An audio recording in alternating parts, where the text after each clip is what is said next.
Well, I'm sort of the last leaf on your tree before the gala tonight. My name is Martha Nance. I'm a neurologist and geneticist, and I've been the director of the Huntington's Disease Center in Minneapolis since 1991, which is getting to be a while now.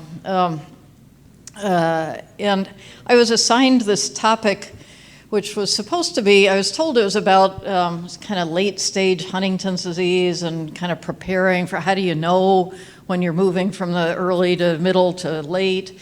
And then I saw the title, which was Beyond HD.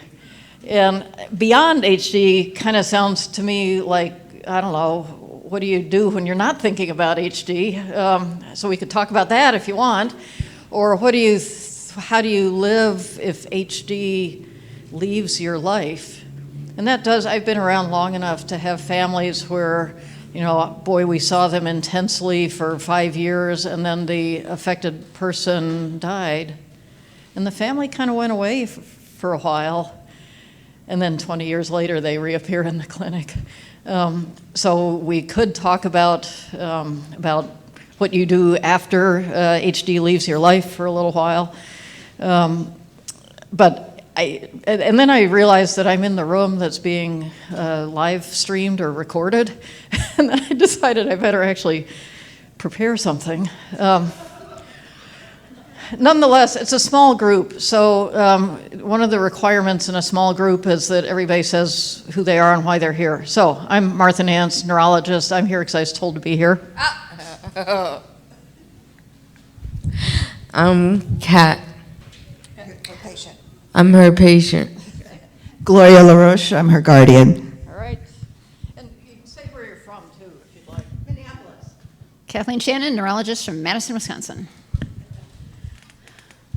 Mara Sifri, I'm a genetic counselor from California, and I'm part of the Martha Nance fan club. I'm Elena. I'm a genetic counselor from Sacramento. Daniel Davids with Neurocrine Biosciences from San Diego. Oh, sorry. Susan Maxim, HD patient. Is this not for HD patients? It is. Oh, okay. I'm just trying to figure out. Seems like a scientist. See, they infiltrate. It's hard to get rid of them, but you know. No, you are, and we're going to learn from you. Hi, I'm Jaretta, and my son has HD. I'm David from Cleveland, Ohio. And how long have we known each other? Long time. I'm Patricia Arnold. I'm a social worker for the Center of Excellence in Houston. I'm Tyler, and my ex-husband has HD, and so we're co-parenting our kids together. I'm Nicole Mendoza, and I'm the Regional Development Officer for the Pacific West with HDSA. Hi, I'm Sue. I'm in a family that's affected by HD from Florida. And I guess I won't make our cameraman introduce himself. All right, so I wanted to make a few points, and then I don't think I'm going to talk for a whole hour. I can't imagine that I will. So we'll have time to talk. I do think it's useful to talk about how you make plans, how you make transitions during the course of Huntington's disease. And the number one thing I say every time to every patient is you cannot do this alone. It is quite literally impossible to go through a course of Huntington's disease completely by yourself. And even if you're a couple, a spouse with a partner who has Huntington's disease, it's virtually impossible to do it just the two of you. You have to build a community, and it is Huntington's disease is in every meaning of the word a family disease. Obviously, it's a genetic disease that runs through the generations. But if you start trying to build a community around you, the sort of central part of that community is going to be your family. Typically your nuclear family, so it's whoever's living in the house with you.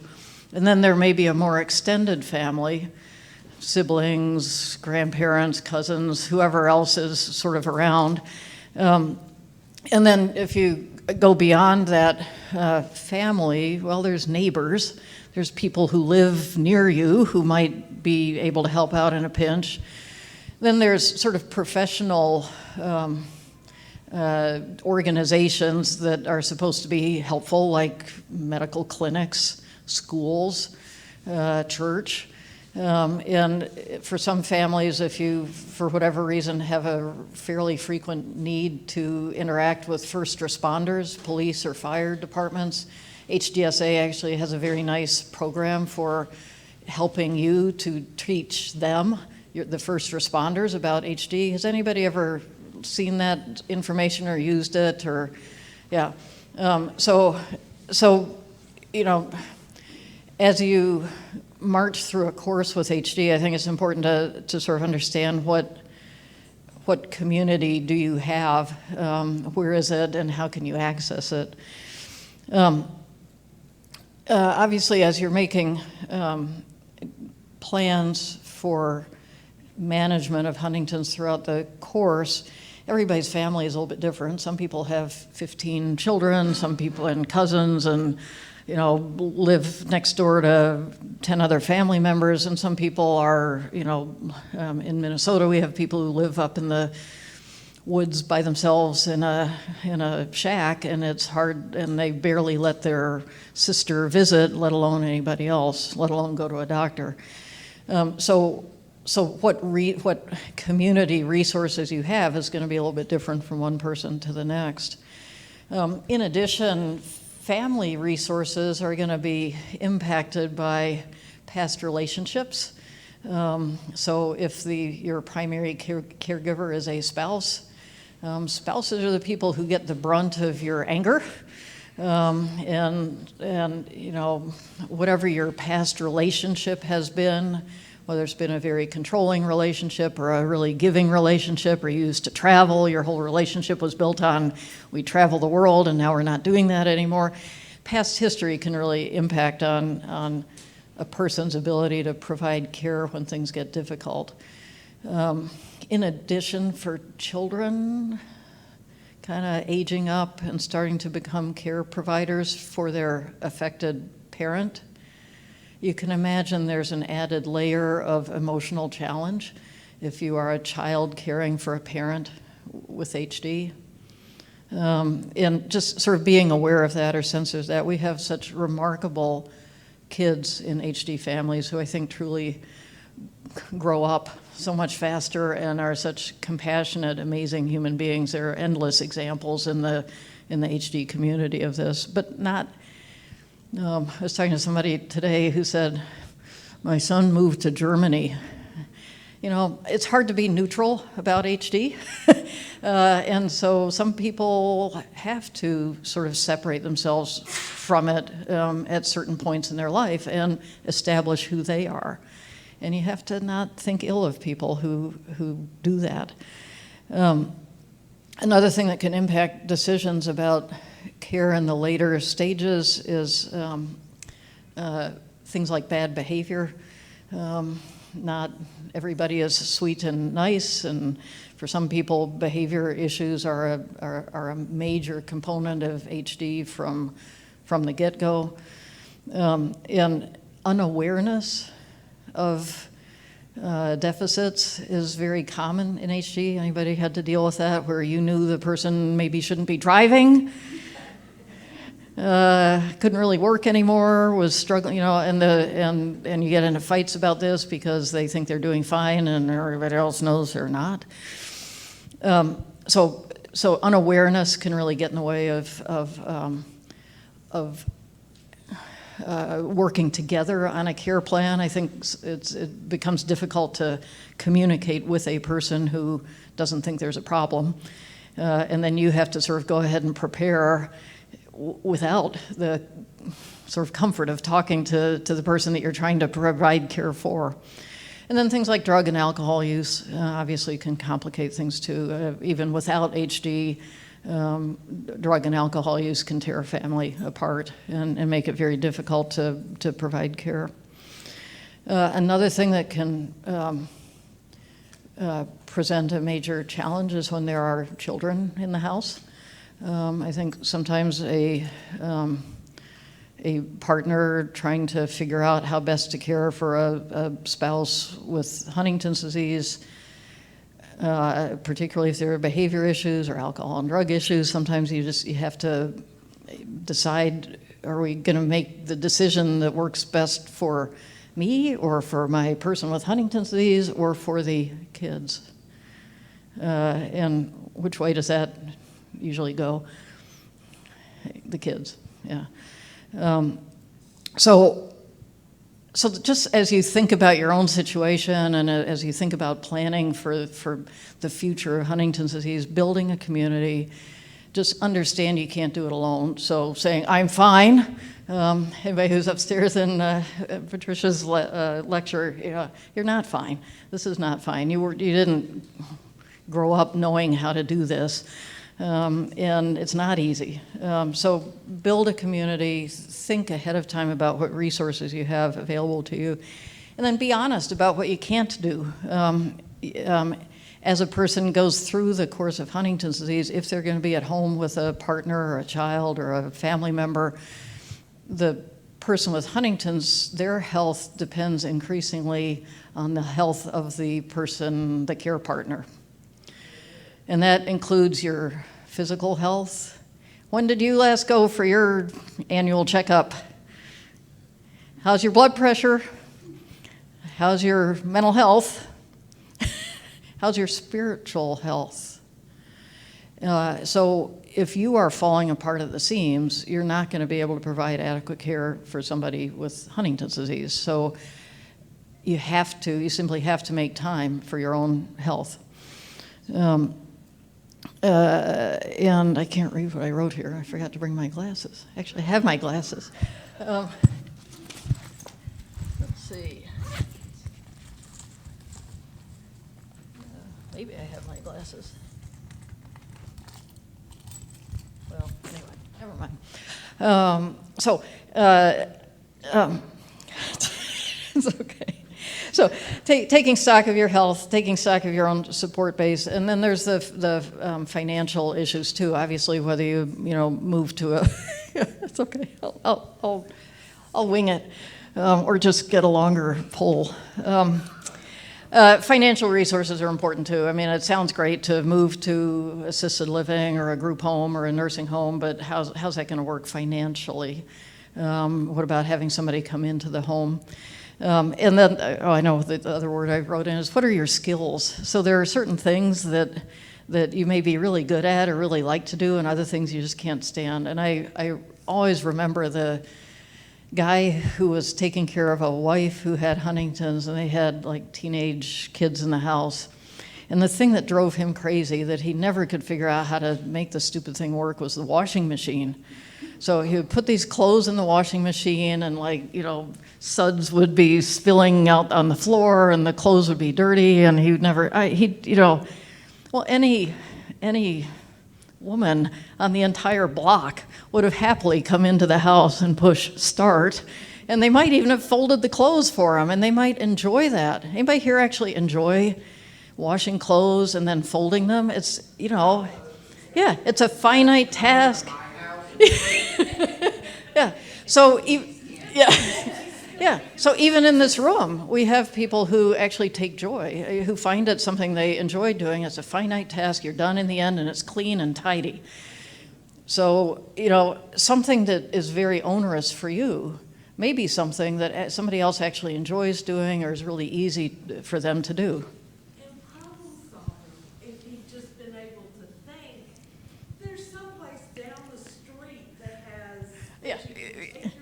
Yeah, that's right. Just take your laundry to the laundromat and have somebody do that. So if you hate cleaning the house, hire somebody to clean the house. And if cooking isn't your thing, maybe your sister, who's very busy and has kids of her own and doesn't have time to come over and help, well, she's probably cooking dinner for her kids on Sundays.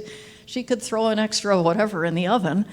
If she's roasting a roast, put 2 roasts in the oven and bring one over to your house, and then you've got a roast to eat off of this week. It was absolutely no work for her to do that, and for you to put a roast in the oven and it would come out burned, and So, what are your skills?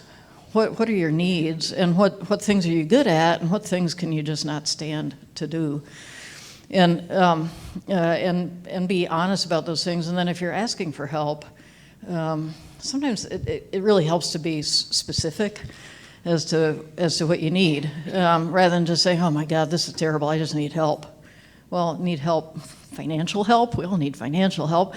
Emotional help. Do you need help bathing somebody? Do you need help cooking? Do you need help cleaning? What is it that would actually be helpful to you? And sometimes then you can, if you've got this community base around you, you can, each person does something that to them is a small little thing, but to you it adds up. Does that make sense? I think for most people the goal, either because they want it or because it financially makes the most sense, is to stay at home together as long as you can. And so then you may need the help from others to make that possible.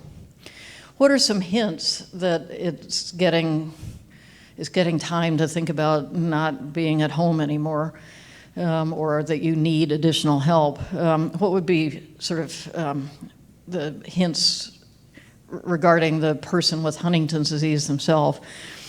Falling. And I'm sorry, but a 350-pound guy with Huntington's disease who has a 100-pound wife is going to end up placed out of the home sooner than the flip way around, because the little 100-pound wife is just not going to be able to pick up the 350-pound guy who's falling every day. So falling for some people is a deal killer. You just can't do it. You can only call the fire department so many times to pick you up when you fall. Yeah. Yes, need for hands-on care. So continence issues. You signed up for sickness and health and death do you part, but you didn't really sign up for changing your wife's diaper, or washing the sheets in the middle of the night. And that, I think, particularly for a married couple, it's very difficult. I think a parent taking care of a child with Huntington's disease, that may be easier because you've been changing diapers on kids. But for a spouse situation, I think that kind of hands-on. Yes, yeah, a young lady taking care. Actually, I even a same-sex parent, I cry every time I think of the time a couple drove down from northern Minnesota, as an hour or two drive to come to clinic, and it was the woman who had Huntington's, and her husband deliberately brought their 13-year-old daughter along because mother with Huntington's, it was during her period, and he was afraid that she might need help in the bathroom, and her daughter was going to have to help her manage her period hygiene. So that kind of need for hands-on care. Dangerous behavior, and again, I think there's bad behavior and then there's outright dangerous behavior, whether it's dangerous to the person themselves or whether it's dangerous to other people in the house.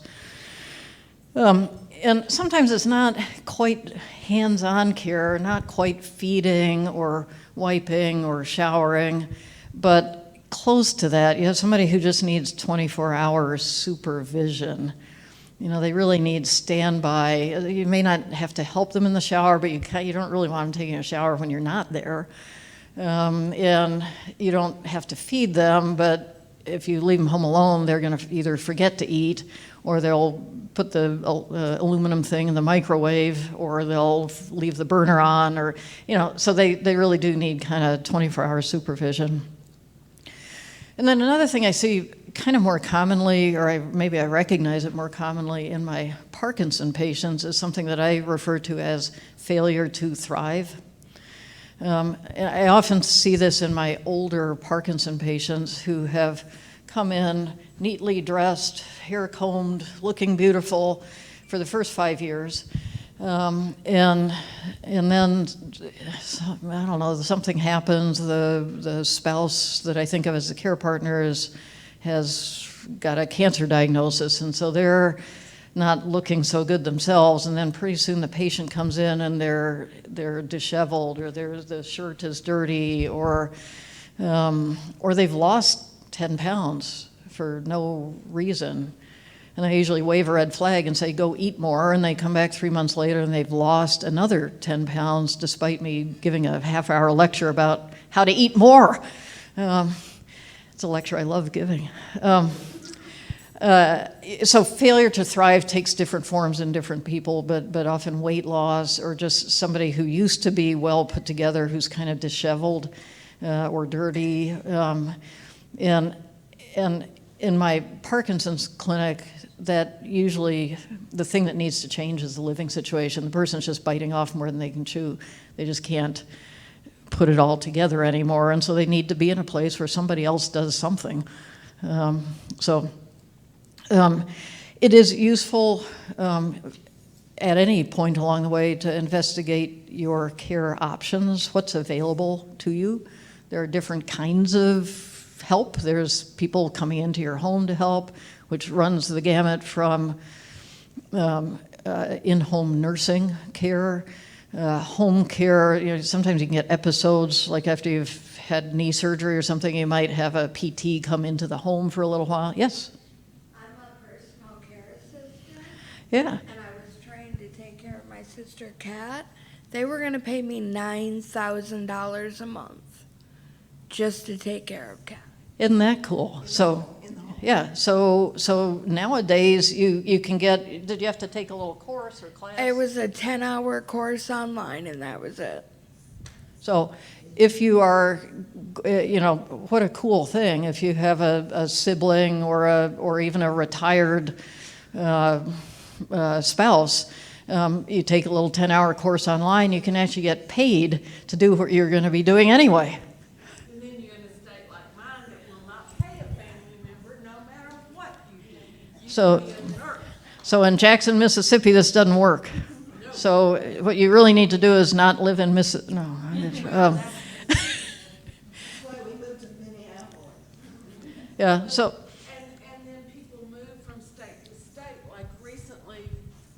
Recently, I had a family move from New York State to Mississippi because they thought they would have more family. That's where their extended family was.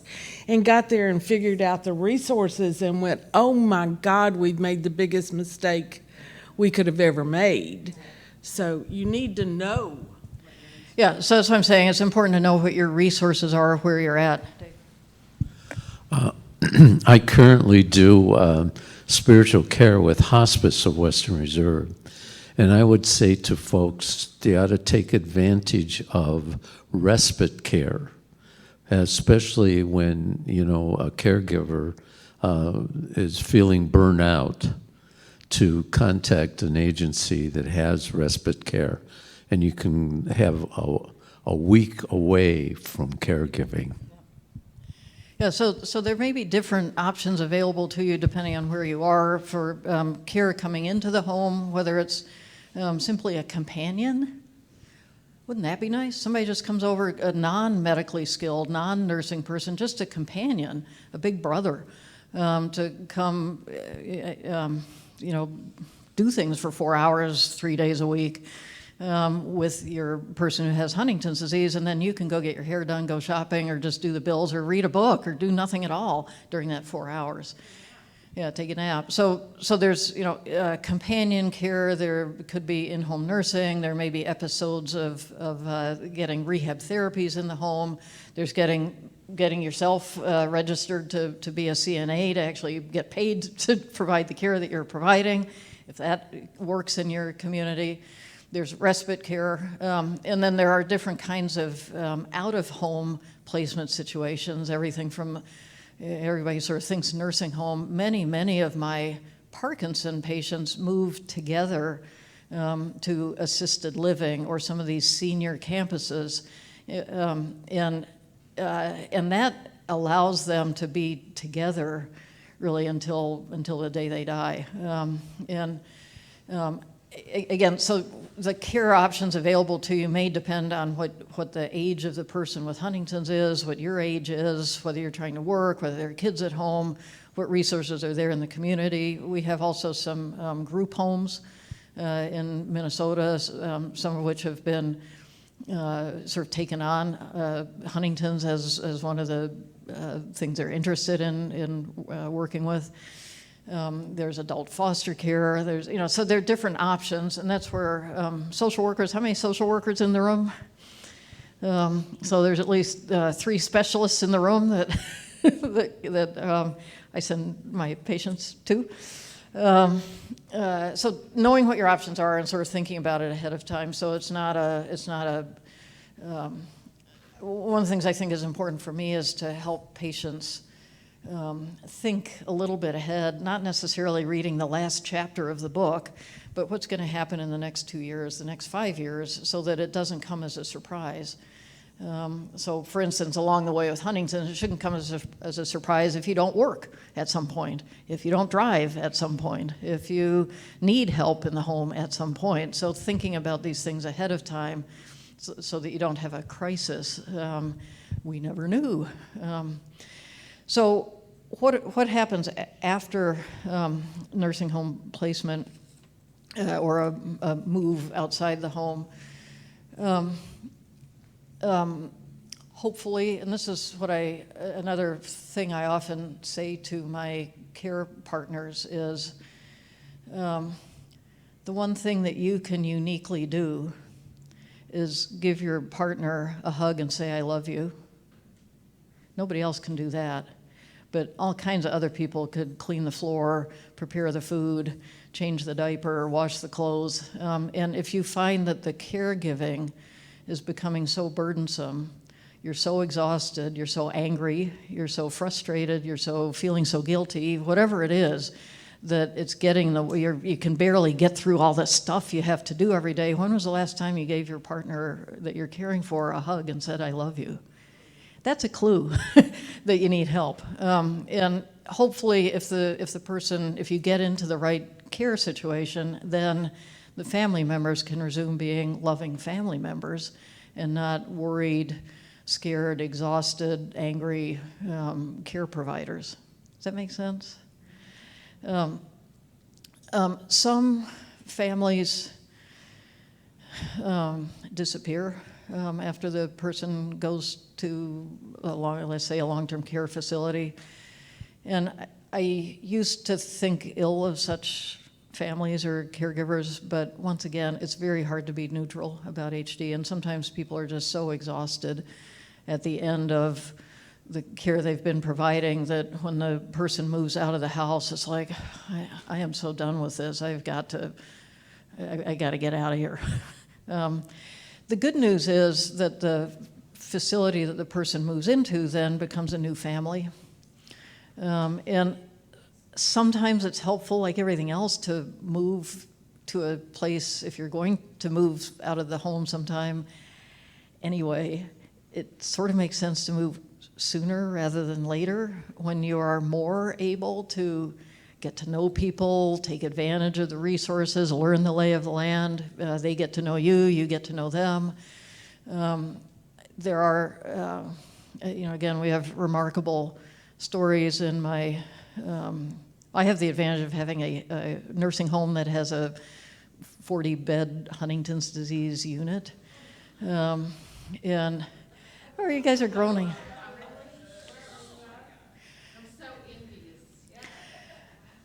Yeah, it's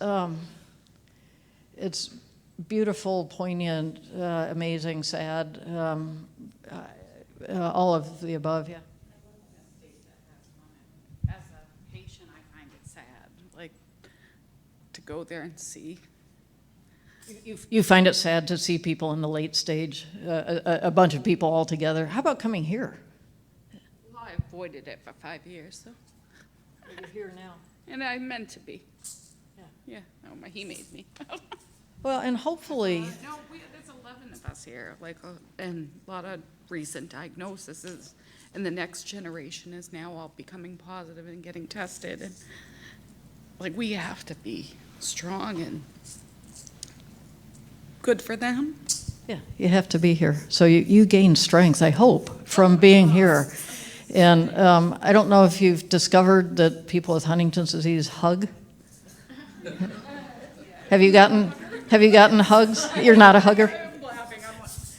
Well, not only that, there's such a positive community. No, it is, I believe you're supposed to be where you're supposed to be, and this was not where I wanted to be, but needed to be.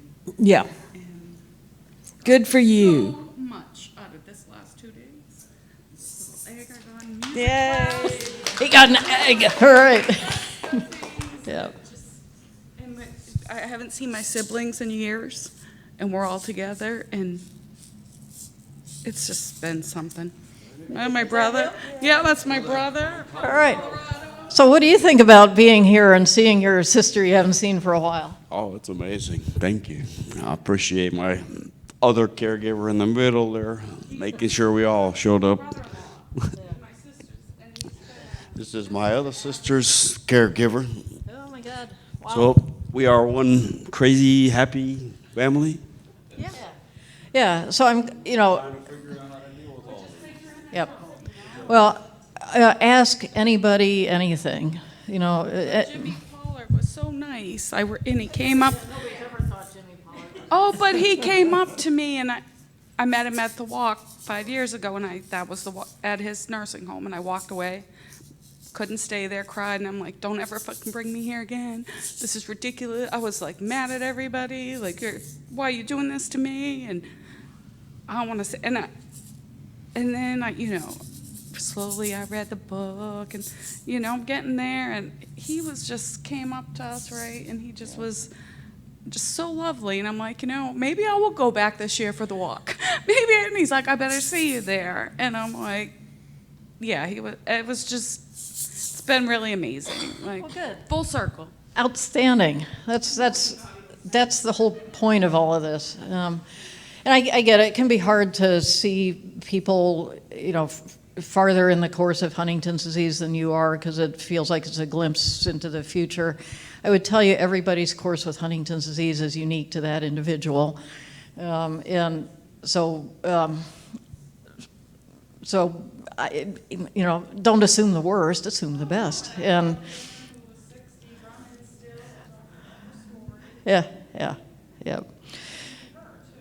Yep. Another comment I would make about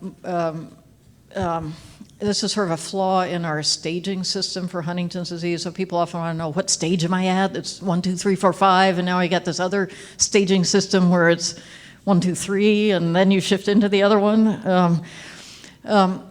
Kind of by definition, people in stage 4 and 5 of Huntington's disease need at least 24-hour supervision, and by stage 5, you really need hands-on care. But I can tell you, just because I go to the nursing home every month, there are subcategories of stage 5. Some people in stage 5 Huntington's are walking and talking, and some people in stage 5 Huntington's disease are no longer able to get out of bed and are no longer able to communicate. There is a huge space in there. And so quite often our patients live in this, wherever it is that they've moved to, for a number of years. And so the care facility really does become a second home. And that it can enhance the lives of the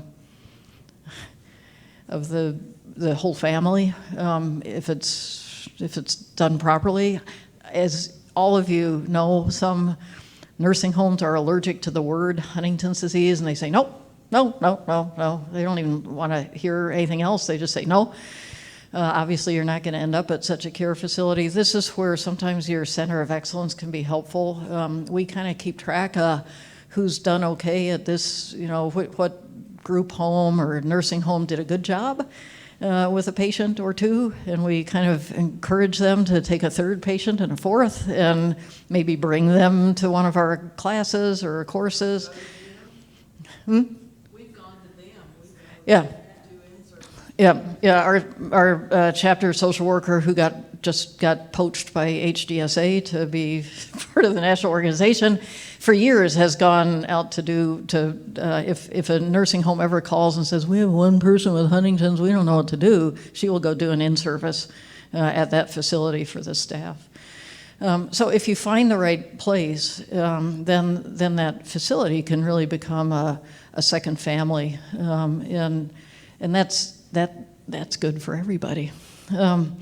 So stage 5 Huntington's disease is a long stage. It's not like you move and you know you're going to be gone in another 6 months or a year. How do you know when the end is coming? Do people want to talk about that, or do you want to not talk about that? So these people want to talk about how do you know when the end is coming? Yeah, so I think when you move out of the home, it certainly is it's sort of an obvious time to think about what do we expect? I have patients ask me this all the time. Can you please look into your hazy crystal ball, Dr. Nance? Is it a year? Is it 5 years? Is it 10 years? And I do the best I can. It's also an important time to think about what the goals of care are. I think my husband was a brain tumor neurologist, which is probably the only thing worse than doing Huntington's disease, because he takes care of 30-year-old women who've got 3 kids under the age of 10 who now have a brain tumor, and they're going to be gone in 2 years, 3 years. And if they make it for 3.5 years, that's a huge win for them.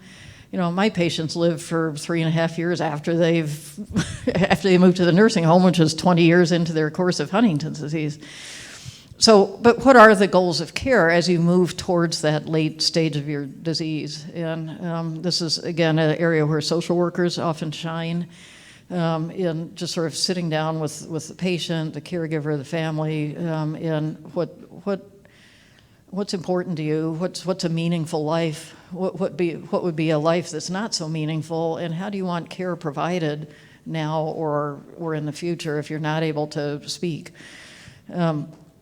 And how do you know if you're reaching the end stage? Well, my sort of glib way of explaining this to people is if you can still walk and talk, you are not in the end stage of your neurodegenerative disease, whether it's Alzheimer's or Parkinson's or Huntington's or MS or anything else.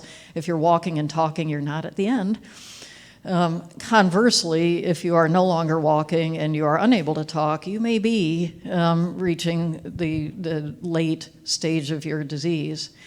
Now, you can be in the late stage of your disease and stable, and this does come up fairly frequently in the Huntington's population because of the young age. So if you're 32 years old and you're in the late stage of HD, kind of not really getting up much, not communicating very well, you may still live on for quite a while because you are otherwise healthy. And if people take good care of you and you don't get bed sores and you're being well fed, then you may live on for quite a while. Conversely, you can be in the late stage of your disease and not stable. What do you mean not stable? God, Mom was in she was in the ER last week with something. They never did figure out what it was. They decided it was a UTI. And then the month before that, she fell and she hit her head and she had to get a CAT scan. They had to watch her overnight. She actually had a little blood clot and they had to watch that and didn't have to have surgery or anything. But then the month before that, she had chest pain. They weren't quite sure what that was either, but she's in the hospital for that. 3 times in the last 3 months, Mom's been in the hospital. Well, that's somebody who's not stable. Something's going on. So that, to me, would be one clue. Number 2 is, Susie's been in our facility for 5 years, and her weight has been pretty stable all along, and we're still feeding her the same way we always have. But her weight's down 10 pounds in the last month. And then I'll say, well, feed her more. Redouble your efforts to give her more food, add supplements, do whatever. And I come back, and a month later, she's down another 8 pounds. Well, this is somebody who's declining despite everybody's best effort, despite kind of thinking that she's eating as well as she could or should, but is declining anyway. And then a third thing, and I see this more. Well, there's two versions of this. One I see more in the Parkinson people, one I see more in the Alzheimer's. Some of the Parkinson patients, I'll have an elderly patient that I've joked with and kidded with for years, and they come in the one time, and I'm talking to them, and they're just sort of staring off into space, or falling asleep in the middle of their appointment with Dr. Nance. How can you fall asleep when you're in the middle of an appointment with me? Can you believe that? That's a sign that something's not right. So the patient who's just kind of tuning out. And kind of the flip side of that is that you see more sometimes in Alzheimer's patient and sometimes in the Huntington's patients is what is referred to as terminal agitation. So old Mr. Jones, I mean, he's always been a sweetheart. He's been in our facility for like 3 years, and he's the sweetest guy, but in the last couple of months, he's just started to scream. And we thought maybe he was depressed. We thought maybe he was having pain. I gave him some pain medicine. I gave him an antidepressant, and I cut back on some other drug, and we've tried everything, and he's screaming. And he's agitated, and I wonder what's happening. And I have periodically gotten calls from people over the years, and when somebody tells the story like that, I say, call hospice. This person's time is coming to an end. My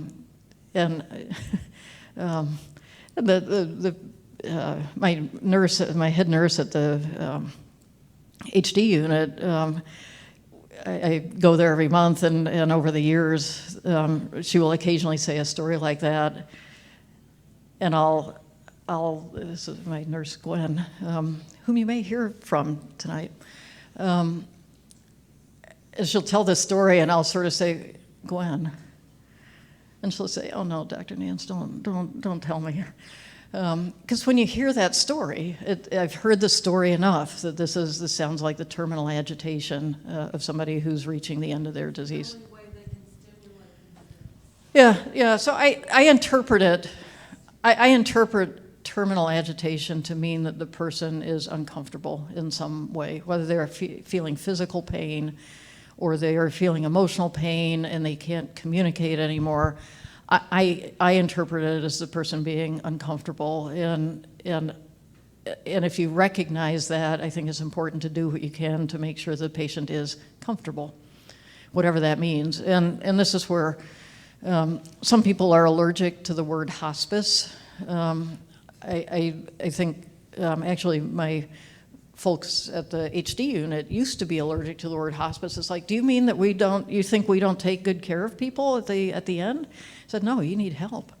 These people have become your family, and they're dying. And here's hospice as a concept. It's not a sort of person, place, or thing. You can do hospice at your house. You can do hospice at a residential hospice. You can do hospice in the hospital. You can bring hospice into the nursing home. It is a team of people who are experienced in this stage of life. This stage of life is as much a stage of life as birth. We have whole teams of people who deal with birth, but having somebody who's sort of familiar with the kind of weird things that happen as somebody's dying is helpful for both the patient but also the family, and even if the person's in a care facility, it's helpful for the people, the nurses and staff in the facility. So, and typically hospice focuses on comfort. And guess what? You don't have to take your cholesterol pill anymore when you're on hospice. Yay! Why would you take a cholesterol pill? It doesn't make you more comfortable. You take your cholesterol pill so you don't have a stroke in 20 years. But you don't need your cholesterol pill anymore. You can quit that big, huge calcium, vitamin D pill. Yay! So at that point, everything you do should be related to the person's comfort. Does that make sense?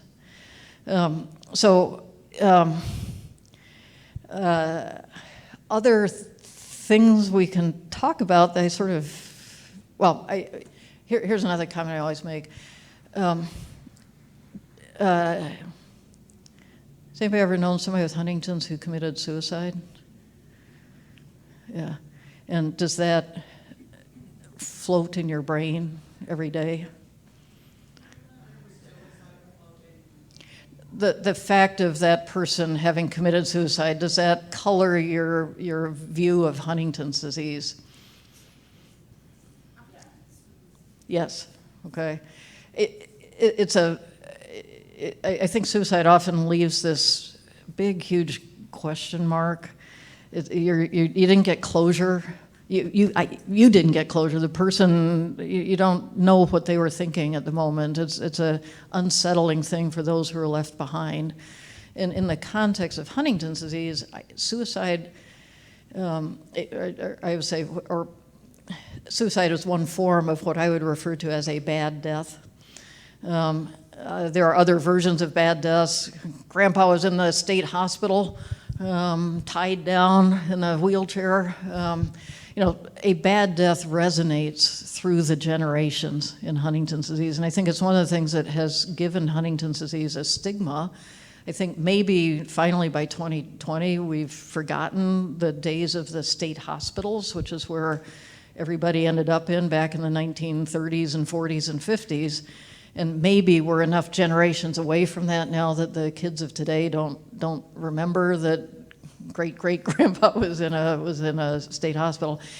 But just as a bad death can resonate through generations in a Huntington's family, so can a good death. If somebody can die comfortably, peacefully, surrounded by family, having their teddy bear there, singing their favorite song, I can go on and on about beautiful deaths that my patients have experienced. And the first step in having a good death is recognizing that it's coming. And, I don't always recognize when it's coming, but I try to. And if I feel that somebody's in the late stage of their disease and not stable, I will say so. I will say I feel that death may be coming soon. Yeah. Suicides with Huntington's happen in the stage 1, 2. Maybe they're trying to avoid being. Yeah, so the question is, do most suicides in Huntington's occur in stage 1 and 2, so people are trying to not get to that later stage? Yes. Yeah, so the peak, the peaks times for suicide in Huntington's is kind of right at or right before diagnosis, and then kind of in that stage 2. Yep. Good question. And I don't know what time it is because I didn't get my phone either. 4:47. All right, we have 13 minutes then. 10 minutes. Mara.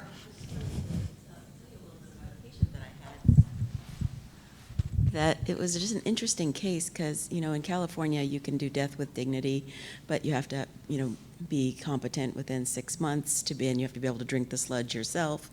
And so it's really not an option for our Huntington's patients. But this woman who was a physician herself, her mother wanted to end her life. And I think they made like a suicide almost a good death in a way. What she did is she just stopped eating and drinking intentionally. She just wanted to go. A lot of old people die that way. They make that choice. Yeah, I watched something. A lot of elderly, especially those with Alzheimer's, will stop eating and drinking. And it may be a choice, but it certainly is a way for them to control what's going on. And they die. I saw something about palliative care. I took in college a lot of palliative care classes. I was in healthcare for many years. And, it's all different when it's not you. And one of the things we watched was a woman who did that, who just chose to spend the whole week with her family and just did not take medicines, did not eat, she drank, she had fun, they walked on the beach. It was this beautiful thing. And that was her control, and it was beautiful. Her family was furious in this. I mean, I'm sure there are real stories like that. And it kind of is stuck in my head for sure. Yeah, so there are a couple of these, we can go on for an hour about just about these things, but there's an acronym now for not eating called VSED, Voluntarily Stopping Eating and Drinking. Isn't that an exciting acronym? Yeah. Doctor, if somebody dies naturally of Huntington's, what is it that kills them? Well, that's a good question. So if you die of Huntington's disease, what do you actually die of? And I would say, maybe 10, 20% of people die of something else. So there they are in the late stage of HD, and it turns out they have cancer or a heart attack or something. A certain percent will have a clear terminal infection. So they've had a fever and they were coughing, and they had COVID, they had pneumonia, they had a bed sore that became septic, or some terminal infection. And then there are the people who do just sort of dwindle. I don't know. What does grandma die of when grandma dies of old age? Yeah. Again, the organs just kind of shut down. Some people are. I had an experience with a patient who did this VSED, the voluntary stopping eating and drinking, at a formative time in my career, and I can tell that story, I guess, briefly. So it was a woman who had lived in a trash house, and there was no other place for her to go other than the nursing home at that point, so they moved her to the HD unit. And I mean, if you asked her what was up, so I would go see her in the nursing home, and I'd say, how are you doing? She'd say, fine. I'd say, how's your Huntington's disease? She'd say, I don't have Huntington's disease. My mother had Huntington's disease. And I would say something to the effect of, what are you doing in the HD unit then? And she said, I'm just visiting. And indeed, she spent the first 3 years just sleeping in a chair next to the bed. And then she had sort of a boyfriend or something on the unit for a while, and she decided she wanted a gene test. And so they called me to see her, and I said, well, why do you want a gene test? Well, I want to know if I have HD or not. I said, if you're guessing, if you were going to guess, what do you think it's going to show? And she said, I don't know, read my lips, that's why I want this test. And I said, well, the test may show that you have Huntington's disease. And she said, yes, that's what I want to find out. So we did the test, and sure enough, she had Huntington's disease. Surprise, surprise. And she bumped along for a while, and then they called me back to see her a year later. It was right around Halloween, and they said, well, she's announced she's decided to stop eating. And can you go talk to her? So I go and talk to this woman. I said, how are you doing? She said, fine. I said, I hear you've decided to stop eating. She said, yeah. And I said, well, why is that? She said, well, I'm hoping to die. I said, well, how long do you think it's going to take? And she said, well, I'm hoping just for tax reasons for the kids, that it's sort of done by the end of the year, just make it easier for them. And I said, well, are you uncomfortable? And she said, I was for the first day or two, but, they're very nice here. The nurses always offer me stuff to eat. And sometimes if I'm hungry, I'll have a little something to drink. And then I'm not so hungry.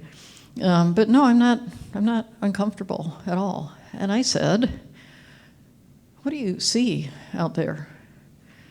And she said, there's a place out there, and there's 3 chairs.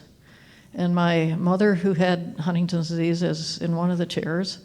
And my friend who died in the car accident, my best friend from high school, is in one of the chairs. And there's another chair there. At which point I kind of fell off my chair. I mean, this woman made so much more sense in her decision to stop eating than she had for the umpteen years prior to that, where she was living in a trash house and didn't have HD and was just visiting. She was not the least bit depressed or unhappy or uncomfortable. So what I said at that time, and there wasn't an acronym for this when this happened, so I said, well, have psychiatry see her, make sure maybe she's depressed or something, and we'll treat that. talk to the staff to make sure there's not somebody on the staff who feels that we're abetting suicide here. But I had the same feeling that, old people do this all the time, and nobody like thinks ill of an old person if they just aren't hungry today. And continue to offer her food, and let's get hospice to be involved so that she can, if she has pain or something, we're dealing with that adequately. So Thanksgiving came, and they had a Thanksgiving dinner, and then they had Christmas goodies, and it took until about February for her to die. But she died peacefully and comfortably. Her daughter participated in one of our research studies years later, and I said, first of all, your mother lives on. She teaches medical students every week. I don't know if you know that, but every week I tell your mother's story. Thank you. But daughter, what is this is a formative event in my life. What did it mean to you? And she said she was so glad that in the face of this disease where you lose control, that her mother was able to take control of something. Her only regret is that she didn't have more time with her mother in that state. So that's VSED. The awkward thing in VSED is that the ones who announce, I'm going to do VSED now, do it at a time when it's not, again, you can't do the death with dignity things. If you're really going to be 6 months from death, that in somebody with Huntington's, you're not able to communicate at that point. So these people are doing this at a time when they still can communicate and think and carry out their plan. And so it may feel a little, families may be upset, or it may be hard for them to sort of come around to that understanding. Yeah. Should we force the person to eat? Put a tube in their stomach? But another thing is what's now called MAID, medical aid in dying. That's basically the kind of death with dignity thing. And it's not a thing you can do in Minnesota. And because VSED is something you can do yourself, you really don't need your doctor to take a gun to your head. If you want to die, again, just based on this experience with this patient, if you really lose the will to live, and this is what happens when those people tune out. Again, I've interacted with this person for years, and then they come into clinic and they're just they're not interacting anymore. When you lose the will to live, you will die. Not today, not tomorrow, but you will die. And by the way, even if you have a feeding tube in, comes up sometimes, should we put a feeding tube in? Well, then we'll have to take it out or something. People die even with a feeding tube. So it's not... Right. Yeah, so I can go on and on about death and dying, but it is now 4:59. So 1 minute. Anybody was this useful? Was this a helpful discussion? Okay, I didn't solve anybody's problems, but it was useful. Yes, all right. So. Well, my feet are squarely on the ground. So, all right, you guys have a great gala tonight.